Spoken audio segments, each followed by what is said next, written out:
Hello everyone, Radhe Radhe, जय श्री कृष्णा। स्वागत है आप सभी का हमारे चैनल पर। ओम श्री गुरुवे नमः। आज सुनिए बृहस्पतिवार यानी गुरुवार व्रत की संपूर्ण कथा। उससे पहले जानिए देवगुरु बृहस्पति के बारे में। बृहस्पति देवता को सभी देवी देवताओं का गुरु माना गया है, जो कि किसी भी व्यक्ति को ज्ञान और सौभाग्य का वरदान प्रदान करते हैं। ऐसी मान्यता है कि अगर किसी व्यक्ति पर देवगुरु बृहस्पति की कृपा हो जाए तो उसे जीवन में फिर किसी भी बात की, किसी भी सुख की कोई कमी नहीं रहती। पुराणों में बृहस्पति देव को महर्षि अंगिरा का पुत्र बताया गया है। मान्यता है कि जब महर्षि अंगिरा की पत्नी को बहुत समय तक कोई संतान नहीं हुई, तब उन्होंने भगवान ब्रह्मा जी से प्रार्थना की। तब ब्रह्मा जी ने उन्हें एक व्रत बताया, जो कि पुष्पवन व्रत कहा जाता है। इसके बाद महर्षि अंगिरा की पत्नी ने इस व्रत की पूरी जानकारी श्री सनत कुमारों से लेकर अपना पुष्पवन व्रत पूर्ण किया, जिसके पुण्य प्रताप से उन्हें एक बहुत ही तेजस्वी संतान की प्राप्ति हुई, जिन्हें ही बृहस्पति के नाम से जाना जाता है। नवग्रहों के श्रेष्ठ बृहस्पति मात्र एक ग्रह नहीं है, वरुण देवताओं के भी गुरु हैं। ब्रह्मा जी के मानस पुत्र महर्षि अंगिरा के 3 पुत्र हुए, बृहस्पति, उत्थय और संवर्त। इनमें बृहस्पति सबसे ज्येष्ठ अर्थात बड़े हैं। बृहस्पति अत्यंत सत्व गुणों से युक्त वाणी, बुद्धि और ज्ञान की अधिष्ठाता तथा महान परोपकारी हैं। बृहस्पति देव अपने एक रूप से देव पुरोहित के रूप में इंद्र सभा, ब्रह्म सभा में विराजमान रहते हैं और दूसरे रूप से ग्रह के रूप में प्रतिष्ठित होकर नक्षत्र मंडल में विराजमान रहते हैं। बृहस्पति देव के देवताओं के गुरु बनने के पीछे एक अत्यंत सुंदर कथा स्कंद पुराण में वर्णित है, जिसके अनुसार एक समय देवगुरु बृहस्पति ने काशी में शिवलिंग की स्थापना कर घोर तपस्या की। तपस्या करते हुए 10,000 वर्ष बीत गए। तब महादेव उस शिवलिंग से प्रकट हुए और बृहस्पति जी से कहने लगे, मैं तुम्हारी तपस्या से प्रसन्न हूँ, अपना अभीष्ट वर मांगो। अपने सामने उन अत्यंत प्रकाशमान तेजोमय शिव को देखकर बृहस्पति उनकी स्तुति करने लगे कि हे जगन्नाथ, आप त्रिगुणातीत, जरा मरण से रहित, त्रिजगन में भक्तों का उद्धार करने वाले और शरणागत वत्सल हैं। आपके दर्शनों से ही मैं कृत हो गया हूँ, मेरी समस्त कामनाएं पूरी हो गई है, अतः अब कुछ भी अप्राप्त नहीं रह गया।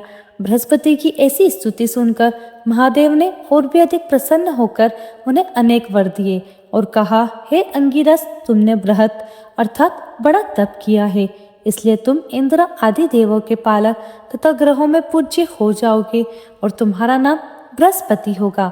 महादेव ने आगे कहा, हे ग्रहाधीश, तुम बड़े वक्ता और विद्वान हो, इसलिए तुम्हारा नाम वाचस्पति भी होगा। जो प्राणी तुम्हारे द्वारा स्थापित इस बृहस्पतिश्वर लिंग की आराधना करेगा और तुम्हारे द्वारा की गई स्तुति का पाठ करेगा, उसे मनोवांछित फल प्राप्त होगा तथा ग्रह जनित कोई अन्य बाधा उसे पीड़ित नहीं करेगी। इतना कहकर महादेव ने सभी देवताओं को बुलाकर बृहस्पति जी को देवाचार्य तथा देव गुरु के पद पर प्रतिष्ठित कर दिया। बृहस्पतिवार व्रत की पौराणिक कथा के अनुसार प्राचीन समय की बात है। भारतवर्ष में एक राजा राज्य करता था। वह बड़ा प्रतापी और दानी था। वह नित्य प्रति मंदिर में भगवान के दर्शन करने जाता था।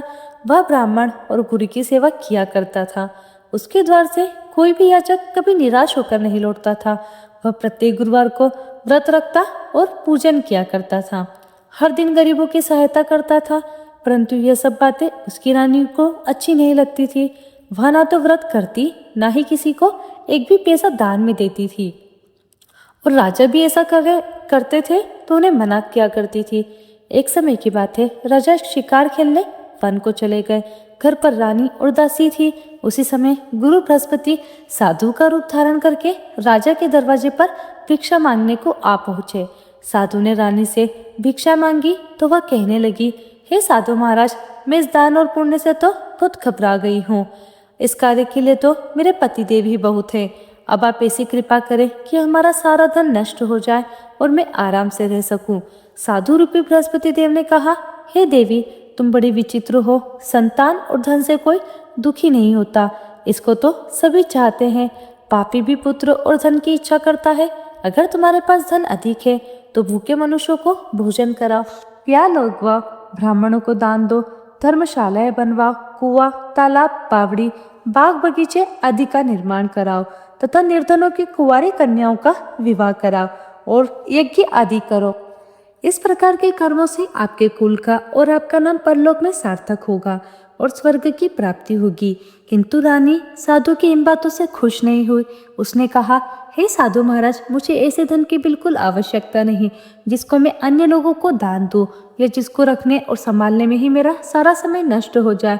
तब साधु ने कहा, हे देवी, अगर तुम्हारी ऐसी इच्छा है तो जैसा मैं तुम्हें बताता हूँ तुम वैसा ही करना। बृहस्पतिवार के दिन घर को गोबर से लिपना, अपने केशों को पीली मिट्टी से धोना, राजा से कहना वह दाढ़ी कटवाए, भोजन में मांस मदिरा खाना, कपड़ा धोबी के यहाँ धुलने देना।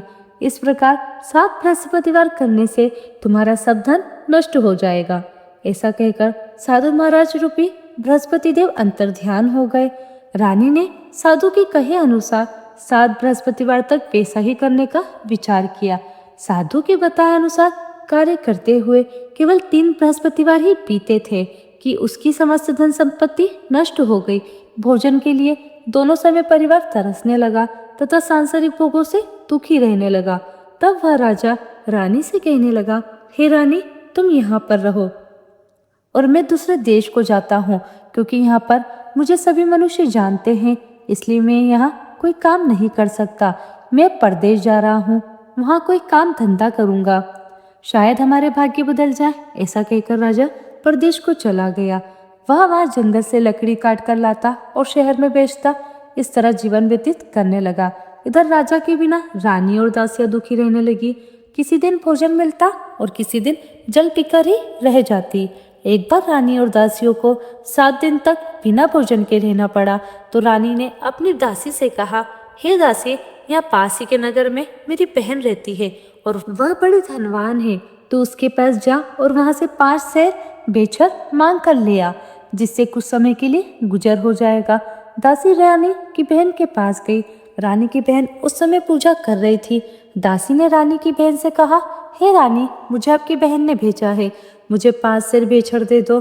दासी ने यह बात अनेक बार कही, परंतु रानी की बहन ने कोई उत्तर नहीं दिया, क्योंकि उस समय वह बृहस्पतिवार की कथा सुन रही थी। जब दासी को रानी की बहन से कोई उत्तर नहीं मिला तो वह बहुत दुखी हुई। उसे क्रोध भी आया। वह लौटकर रानी से बोली, हे रानी, आपकी बहन तो बहुत ही घमंडी है। वह तो छोटे लोगों से बात भी नहीं करती। मैंने उससे बहुत बार कहा, लेकिन उसने कोई उत्तर नहीं दिया, तो मैं वापस चली आई। रानी बोली, हे दासी, इसमें उसका कोई दोष नहीं है। जब बुरे दिन आते हैं तब कोई सहारा नहीं बनता। अच्छे बुरे का पता विपत्ति में ही लगता है। अब तो जो ईश्वर की इच्छा होगी वही होगा। यह सब हमारे भाग्य का दोष है। उधर रानी की बहन ने सोचा कि मेरी बहन की दासी आई थी, परंतु मैं उससे कुछ नहीं बोली, इससे वह बहुत दुखी हुई होगी। अतः कथा सुनकर और विष्णु भगवान का पूजन समाप्त कर वह अपनी बहन के घर आई और कहने लगी, हे बहन, मैं बृहस्पतिवार का व्रत कर रही थी, तुम्हारी दासी हमारे घर गई थी, परंतु जब तक कथा होती है तब तक हम लोग ना उठते हैं और ना बोलते हैं, इसलिए मैं नहीं बोली। कहो दासी, क्यों गई थी? रानी बोली, बहन, हमारे घर अनाज नहीं था। वैसे तुमसे कोई बात छिपी नहीं है, इस कारण मैंने दासी को तुम्हारे पास 5 सेर बेचड़ लेने के लिए भेजा था। रानी की बहन बोली, बहन देखो, बृहस्पति भगवान सबकी मनोकामनाएं पूर्ण करते हैं। देखो, शायद तुम्हारे घर में अनाज रखा हो। यह सुनकर दासी घर के अंदर गई तो वहां उसे खड़ा बेचड़ भरा हुआ मिल गया। उसे बड़ी हैरानी हुई, क्योंकि उसने एक एक बर्तन देख लिया था। उसने बाहर आकर रानी को बताया। दासी अपनी रानी से कहने लगी, हे रानी, देखो, वैसे हमको अब अन्न नहीं मिलता, तब हम रोज व्रत ही तो करते हैं। अगर इनसे व्रत की विधि और कथा पूछ ली जाए तो उसमें हम भी क्या करेंगे? दासी के कहने पर रानी ने अपनी बहन से बृहस्पतिवार व्रत के बारे में पूछा। उसकी बहन ने बताया, हे रानी, बहन, बृहस्पतिवार को सूर्योदय से पहले उठकर स्नान करके बृहस्पतिवार का व्रत करना चाहिए, लेकिन उस दिन सर नहीं धोना चाहिए। बृहस्पतिवार के व्रत में चने की दाल और मुनक्का से विष्णु भगवान का केले के वृक्ष की जड़ में पूजन करें तथा दीपक जलावे। उस दिन एक ही समय भोजन करें। भोजन पीले खाद्य पदार्थ का करें और कथा सुने। इस प्रकार करने से गुरु भगवान प्रसन्न होते हैं। अन्न पुत्र धन देते हैं, मनोकामना पूर्ण करते हैं। व्रत और पूजन की विधि बताकर रानी की बहन अपने घर लौट आई। रानी और दासी दोनों ने निश्चय किया कि बृहस्पति देव भगवान का पूजन जरूर करेंगे। 7 दिन बाद जब बृहस्पतिवार आया तो उन्होंने व्रत रखा। घुड़साल में जाकर चना और गुड़ बीन कर ले आई तथा उसकी दाल से केले की जड़ तथा विष्णु भगवान का पूजन किया। अब पीला भोजन कहाँ से आए? दोनों अत्यंत दुखी हुई, परंतु उन्होंने व्रत किया था, इस कारण बृहस्पति देव भगवान प्रसन्न थे। एक साधारण व्यक्ति में वे 2 थालों में सुंदर पीला भोजन लेकर आए और दासी को देकर बोले, हे दासी, यह भोजन तुम्हारे और रानी के लिए है, तुम दोनों कर लेना। दासी भोजन पाकर बहुत प्रसन्न हुई और रानी से बोली, रानी जी भोजन कर लो। रानी को भोजन आने के बारे में कुछ नहीं पता था, इसलिए वह दासी से बोली, जाओ तुम ही भोजन करो, क्यों तू व्यर्थ में हमारी हंसी उड़ाती है। तब दासी बोली, रानी एक व्यक्ति भोजन दे गया। तब रानी कहने लगी, वो भोजन तेरे लिए ही देकर गया है, तू ही भोजन कर। दासी ने कहा, वह व्यक्ति हम दोनों के लिए 2 थालों में भोजन देकर गया है, इसलिए मैं और आप दोनों ही साथ साथ भोजन करेंगे। फिर दोनों ने गुरु भगवान को नमस्कार कर भोजन किया। उसके बाद से वे प्रत्येक बृहस्पतिवार को गुरु भगवान का व्रत और पूजन करने लगी। बृहस्पति भगवान की कृपा से उनके पास धन हो गया, परंतु रानी फिर पहले की तरह से आलस्य करने लगी। तब दासी बोली, देखो रानी, तुम पहले भी इसी प्रकार आलस्य करती थी, तुम्हें धन रखने में कष्ट होता था, इस कारण सभी धन नष्ट हो गया। अब गुरु भगवान की कृपा से धन मिला है तो तुम्हें फिर आलस्य होता है। बड़ी मुसीबतों के बाद हमने यह धन पाया है, इसलिए हमें दान पुण्य करना चाहिए। तुम भूखे मनुष्यों को भोजन कराओ, प्याऊ लगवाओ, ब्राह्मणों को दान दो, कुआं, तालाब, बावड़ी आदि का निर्माण करवाओ, मंदिर, पाठशाला बनवाकर दान दो, कुंवारी कन्याओं का विवाह करवाओ, धन को शुभ कार्यों में खर्च करो, जिससे तुम्हारे कुल का यश बढ़े और स्वर्ग प्राप्त हो और पितृ भी प्रसन्न हो। दासी की बात मानकर रानी ने इसी प्रकार के कर्म करना प्रारंभ कर दिए, जिससे उनका काफी यश फैलने लगा। एक दिन रानी और दासी आपस में विचार करने लगी कि न जाने राजा किस देश में होंगे, किस दशा में होंगे, उनकी कोई खोज खबर नहीं है। उन्होंने बृहस्पति देव से प्रार्थना की और तब भगवान ने रात्रि में राजा को स्वप्न में कहा, हे राजा उठ, तेरी रानी तुझको याद करती है, अब अपने देश को वापस लौट जा। राजा प्रातःकाल उठकर जंगल से लकड़ियां काटकर लाने के लिए जंगल की ओर चल पड़ा। जंगल से गुजरते हुए वह सोचने लगा, रानी की गलती से उसे कितने दुख भोगने पड़े। राजपाट छोड़कर उसे जंगल में आकर रहना पड़ा। जंगल से लकड़ियां काटकर उन्हें बेचकर गुजारा करना पड़ा। उसी समय उस जंगल में बृहस्पति देव एक साधु का रूप धारण करके आए और राजा के पास आकर बोले, हे लकड़हारे, तुम इस सुनसान जंगल में किस चिंता में बैठे हो, मुझे बतलाओ। यह सुनकर राजा की आंखों में आंसू भर आए और साधु की वंदना करके वह बोला, हे प्रभु, आप सब कुछ जानने वाले हैं। ऐसा कहकर राजा ने साधु को अपनी संपूर्ण कथा सुना दी। महात्मा दयालु होते हैं। वे राजा से बोले, हे राजा, तुम्हारी पत्नी ने बृहस्पति देव के प्रति अपराध किया था, जिसके कारण तुम्हारी यह दशा हुई। अब तुम किसी प्रकार की चिंता मत करो, भगवान तुम्हें पहले से अधिक धन देंगे। देखो, तुम्हारी पत्नी ने बृहस्पतिवार का व्रत करना प्रारंभ कर दिया है। अब तुम भी बृहस्पतिवार का व्रत करके चने की दाल और गुड़ जल के लोटे में डालकर केले का पूजन करो। फिर कथा कहो या सुनो, भगवान तुम्हारी सब मनोकामनाओं को पूर्ण करेंगे। साधु को प्रसन्न देखकर राजा बोला, हे प्रभु, मुझे लकड़ी बेचकर इतना पैसा नहीं मिलता जिससे भोजन करने के उपरांत कुछ बचा सकूं, और मैंने रात्रि में अपनी रानी को व्याकुल देखा है। मेरे पास कोई साधन नहीं जिससे समाचार जान सकूं। फिर मैं बृहस्पति देव की क्या कहानी कहूँ, मुझे तो कुछ भी नहीं मालूम है। साधु ने कहा, हे राजा, तुम किसी बात की चिंता मत करो। बृहस्पतिवार के दिन तुम रोजाना की तरह लकड़ियां लेकर शहर में जाओ, तुम्हें रोज से 2 गुना धन प्राप्त होगा, जिससे तुम भली भांति भोजन कर लोगे और बृहस्पति देव की पूजा का सामान भी आ जाएगा। बृहस्पतिवार की कथा इस प्रकार है। प्राचीन काल में एक बहुत ही निर्धन ब्राह्मण था। उसकी कोई संतान नहीं थी। वह नित्य पूजा पाठ करता, परंतु उसकी पत्नी बहुत मलिनता के साथ रहती थी। वह ना तो स्नान करती और ना किसी देवता का पूजन करती थी। प्रातः काल उठते ही सबसे पहले भोजन करती, बाद में कोई अन्य कार्य करती।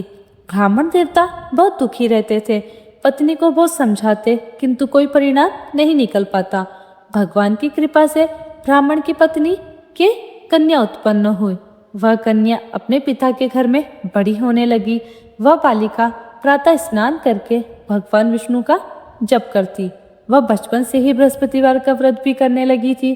पूजा पाठ समाप्त कर स्कूल जाती तो अपनी मुट्ठी में जो भर कर ले जाती और पाठशाला जाने के मार्ग में डालती जाती। वही जो सोने के हो जाते तो लौटते समय उनको बिनकर घर ले आती। एक दिन वह बालिका सूप में उन सोने के जौ को फटक रख कर साफ कर रही थी। तभी उसकी माँ ने देख लिया और कहने लगी, हे बेटी, सोने को जौ को फटकने के लिए सोने का सूप भी होना चाहिए। दूसरे दिन गुरुवार था। उस कन्या ने व्रत रखा और बृहस्पति देव से प्रार्थना करके कहा, हे प्रभु, यदि मैंने सच्चे मन से आपकी पूजा की हो तो मुझे सोने का सूप भी दे दो। बृहस्पति देव ने उसकी प्रार्थना स्वीकार कर ली। रोजाना की तरह वह कन्या जो फैलाती हुई पाठशाला चली गई। पाठशाला से लौटकर जब वह जो बीन रही थी तो बृहस्पति देव की कृपा से उसे सोने का सूप भी मिल गया। उसे वह घर ले आई और उसे जो साफ करने लगी, परंतु उसकी माँ का वही ढंग रहा। एक दिन की बात है, वह कन्या सोने के सूप में उन जौ को साफ कर रही थी। उस समय उस नगर का राजकुमार वहां से होकर निकला। उस कन्या के रूप और सोने के सूप में जौ को साफ करते देखकर वह उस कन्या पर मोहित हो गया। राजमहल आकर वह भोजन तथा जल त्याग कर उदास होकर लेट गया। राजा को जब राजकुमार द्वारा अन्न जल त्यागने का समाचार मिला तो अपने मंत्रियों के साथ वह अपने पुत्र के पास आए और बोले, हे बेटा, तुम्हें किस बात का कष्ट है? किसी ने अपमान किया है अथवा कोई और कारण है? मुझे बताओ, मैं वही करूंगा जिससे तुम्हें प्रसन्नता हो। तब राजकुमार ने अपने पिता की बातें सुनी और बोला, मुझे आपकी कृपा से किसी बात का दुख नहीं है। किसी ने मेरा अपमान नहीं किया है, परंतु मैं उस लड़की के साथ विवाह करना चाहता हूँ जो सोने के सूप में जौ को साफ कर रही थी। यह सुनकर राजा आश्चर्य में पड़ गया और बोला, हे बेटा, इस तरह की कन्या का पता तुम ही लगाओ। मैं उसके साथ तुम्हारा विवाह अवश्य से ही करवा दूंगा। राजकुमार ने राजा को उस लड़की के घर का पता बतलाया। मंत्री उस लड़की के घर गया और राजा का आदेश ब्राह्मण को सुनाया। कुछ दिन बाद ब्राह्मण की कन्या का विवाह राजकुमार के साथ संपन्न हो गया। कन्या के घर से जाते ही उस ब्राह्मण देवता के घर में पहले की तरह गरीबी का वास हो गया। अब भोजन के लिए भी अन्न बड़ी मुश्किल से मिलता था। एक दिन दुखी होकर ब्राह्मण अपनी पुत्री से मिलने गया। बेटी ने पिता की दुखी अवस्था को देखा और अपनी माँ का समाचार पूछा। ब्राह्मण देवता ने सभी हाल कह सुनाया। तब कन्या ने बहुत सारा धन देकर अपने पिता को विदा कर दिया।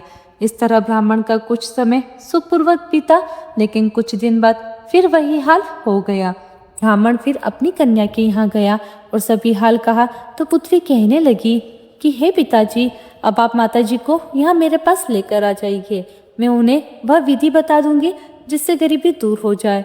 अब ब्राह्मण देवता अपनी पत्नी को साथ लेकर अपनी पुत्री के पास राजमहल में पहुंचे तो पुत्री ने अपनी माँ को समझाने लगी, हे माँ, तुम प्रातः काल उठकर प्रथम स्नान आदि करके विष्णु भगवान का पूजन करो तो घर से सारी दरिद्रता दूर हो जाएगी।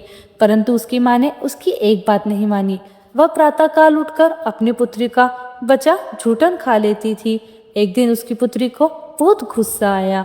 उसने एक रात कोठरी से सारा सामान निकाल दिया और उसमें अपनी माँ को बंद कर दिया।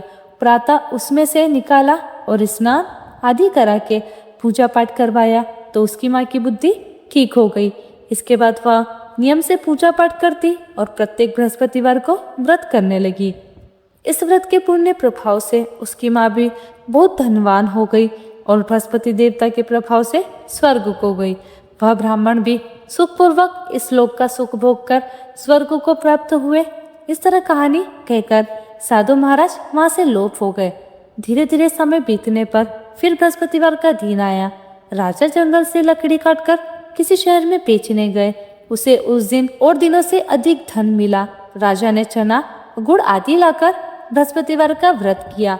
उस दिन से उसके सभी क्लेश दूर हो गए। परंतु जब अगला गुरुवार का दिन आया तो वह बृहस्पतिवार का व्रत करना भूल गया। इस कारण बृहस्पति भगवान नाराज हो गए। उस दिन उस नगर के राजा ने विशाल यज्ञ का आयोजन किया तथा अपने समस्त राज्य में घोषणा करवा दी कि कोई भी मनुष्य अपने घर पर भोजन ना बनाए और ना आग भी जलाए। समस्त जनता मेरे यहाँ भोजन करने आए। इस आज्ञा को जो ना मानेगा उसको फांसी की सजा दी जाएगी। राजा की आज्ञा अनुसार राज्य के सभी निवासी राजा के भोज में सम्मिलित हुए, लेकिन लकड़हारा कुछ देर से पहुंचा, इसलिए राजा उसको अपने साथ महल में ले गए। जब राजा लकड़हारे को भोजन करा रहे थे तो रानी की दृष्टि उस खूंटी पर पड़ी जिस पर उसका हार लटका हुआ था।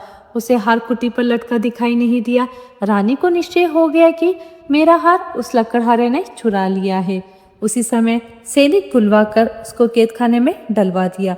जब लकड़हारा कारागार में पड़ गया तो बहुत दुखी होकर विचार करने लगा कि न जाने कौन से पूर्व जन्म के कर्म से मुझे यह दुख प्राप्त हुआ है, और उसी साधु को याद करने लगा जिस जंगल में मिला था।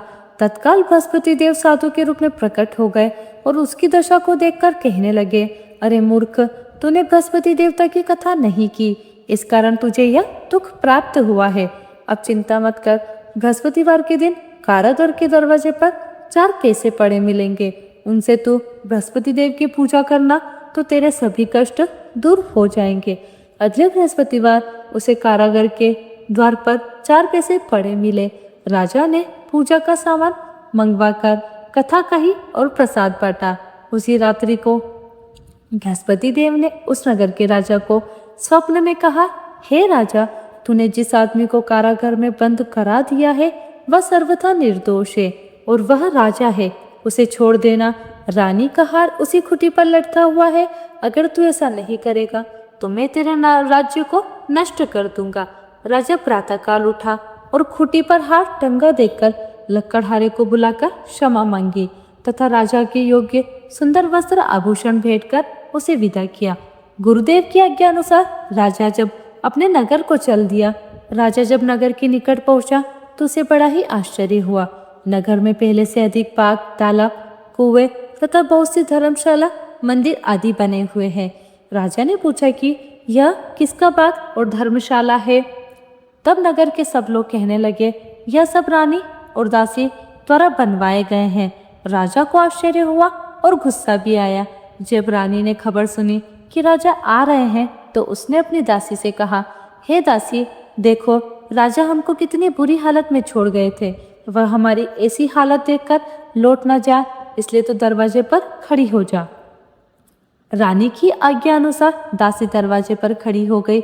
जब राजा आए तो उन्हें अपने साथ महल में लिवा गई। तब राजा ने क्रोध करके अपनी तलवार निकाली और पूछने लगा, बताओ यह धन तुम्हें कैसे प्राप्त हुआ?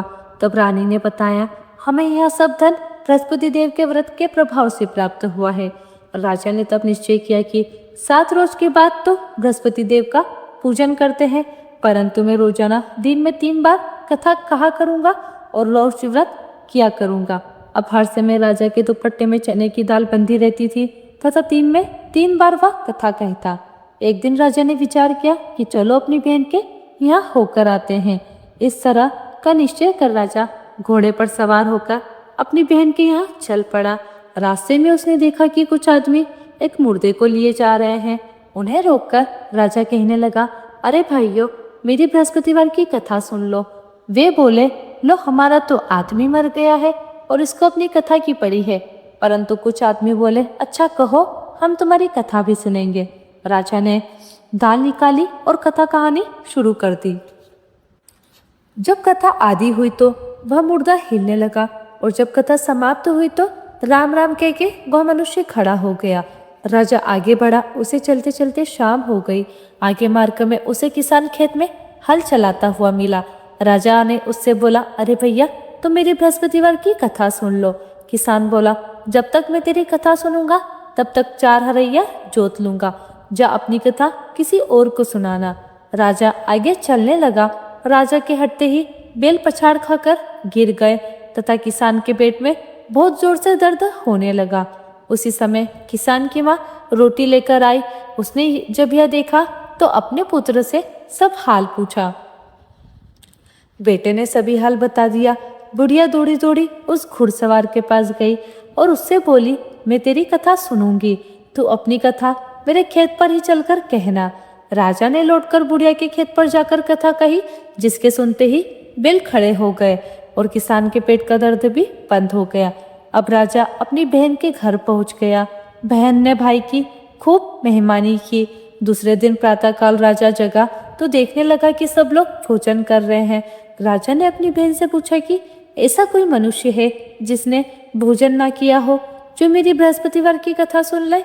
तो बहन बोली, हे भैया, यह देश ऐसा ही है। पहले यहाँ के लोग भोजन करते हैं, बाद में अन्य काम करते हैं। अगर पड़ोस में कोई हो तो देख कर आती हूँ। ऐसा कहकर बहन देखने चली, परंतु उसे कोई भी ऐसा व्यक्ति नहीं मिला जिसने भोजन नहीं किया है। फिर वह कुमार के घर गई जिसका लड़का बीमार था। उसे पता चला कि उसके यहाँ 3 दिन से किसी ने भोजन नहीं किया। रानी ने अपने भाई की कथा सुनने के लिए कुमार से कहा तो वह तैयार हो गया। तब राजा ने जाकर बृहस्पतिवार की कथा कही, जिसको सुनकर उसका लड़का ठीक हो गया। अब तो राजा की प्रशंसा होने लगी। एक दिन राजा ने अपनी बहन से कहा, हे बहन, अब मैं अपने घर जाऊंगा, तुम भी तैयार हो जाओ। राजा की बहन ने अपने सास से अपने भाई के साथ जाने की आज्ञा मांगी तो सास बोली, चली जा, परंतु अपने लड़कों को मत ले जाना, क्योंकि तेरा भाई की कोई संतान नहीं है। बहन ने अपने भाई से कहा, भैया, मैं तो चलूंगी, परंतु कोई बालक नहीं जाएगा। राजा ने कहा, जब कोई बालक नहीं चलेगा तब तुम भी जाकर क्या करोगी। फिर दुखी मन से राजा अपने नगर को लौट आया। राजा ने अपनी रानी से कहा, हम निसंतान हैं, इसलिए हमारे घर कोई आना पसंद नहीं करता। हम निर्वंशी राजा हैं। ऐसा कहकर वह बिना भोजन आदि किए शैया पर लेट गया। रानी बोली, हे प्रभु, बृहस्पति देव ने हमें सब कुछ दिया है, वे हमें संतान भी अवश्य देंगे। उसी रात बृहस्पति देव ने राजा को स्वप्न में कहा, हे राजा, उठ, सभी सोच त्याग दे, तेरी रानी गर्भ से है। राजा को यह जानकर बड़ी प्रसन्नता हुई। 9वें महीने रानी के गर्भ से एक सुंदर पुत्र पैदा हुआ। जब राजा की बहन ने यह शुभ समाचार सुना तो वह बहुत खुशी हुई तथा बधाई लेकर अपने भाई के यहाँ आई। तभी रानी ने कहा, घोड़ा चढ़कर तो नहीं आए, गधा चढ़ी आए। राजा की बहन बोली, भाई, मैं इस प्रकार ना कहती तो तुम्हें संतान कैसे मिलती। बृहस्पति देव ऐसे ही हैं, जिसके मन में जो कामनाएं रहती हैं सभी को पूर्ण करते हैं। जो सद्भावना पूर्वक बृहस्पतिवार का व्रत करता है और कथा पढ़ता है और श्रवण करता है, दूसरों को सुनाता है, बृहस्पति देव उसकी सभी मनोकामनाएं पूर्ण करते हैं। बृहस्पति देव उनकी सदैव रक्षा करते हैं। जो संसार में सद्भावना और सच्चे मन से बृहस्पति देव का पूजन करते हैं, उनकी सभी मनोकामना उसी प्रकार पूर्ण होती है। जैसे रानी और राजा ने बृहस्पति देव की कथा का गुणगान किया, उनकी सभी इच्छाएं बृहस्पति देव ने पूर्ण की। मनुष्य को हृदय से उनका मनन करते हुए जयकार करनी चाहिए। प्रेम से बोलिए, बृहस्पति देवता की जय। यह थी बृहस्पतिवार व्रत कथा। अब सुनिए बृहस्पति देव जी की आरती। ओम जय बृहस्पति देवा। ओम जय बृहस्पति देवा, स्वामी जय बृहस्पति देवा। छीन छीन भोग लगाओ, छीन छीन भोग लगाओ, कदली फल मेवा। ओम जय बृहस्पति देवा। तुम पूर्ण परमात्मा, तुम अंतर्यामी, स्वामी तुम अंतर्यामी। जगत पिता जगदीश्वर, जगत पिता जगदीश्वर, तुम सबके स्वामी। ओम जय बृहस्पति देवा।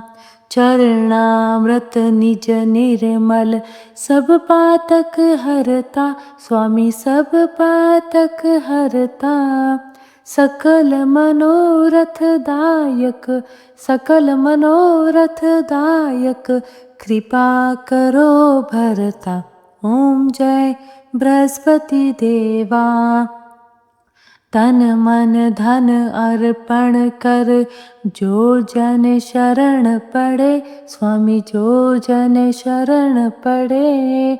प्रभु प्रकट तब होकर, स्वामी प्रकट तब होकर, आकर द्वार खड़े।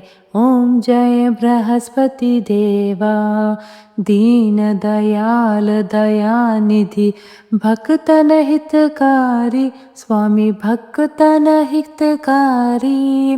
पाप दोष सब हरता, पाप दोष सब हरता, भव बंधन हारी। ओम जय बृहस्पति देवा, सकल मनोरथ दायक, सब संशय तारो, स्वामी सब संशय तारो। विषय विकार मिटाओ, विषय विकार मिटाओ, संतन सुखकारी। ओम जय बृहस्पति देवा, जो कोई आरती तेरी प्रेम सहित गावे, स्वामी प्रेम सहित गावे। ज्येष्ठानंद बंद सो, ज्येष्ठानंद बंद सो, निश्चय फल पावे। ओम जय बृहस्पति देवा, ओम जय बृहस्पति देवा, स्वामी जय बृहस्पति देवा। छिन छिन भोग लगाओ, छिन छिन भोग लगाओ, कदली फल मेवा। ओम जय बृहस्पति देवा। सभी प्रेम से बोलिए बृहस्पति देवता की जय, श्री विष्णु भगवान की जय। आपको ये कथा का वीडियो कैसा लगा कमेंट बॉक्स में ज़रूर बताइएगा। मिलते हैं आप सभी से अगली वीडियो में, तब तक के लिए आप सभी को राधे राधे, जय श्री कृष्णा।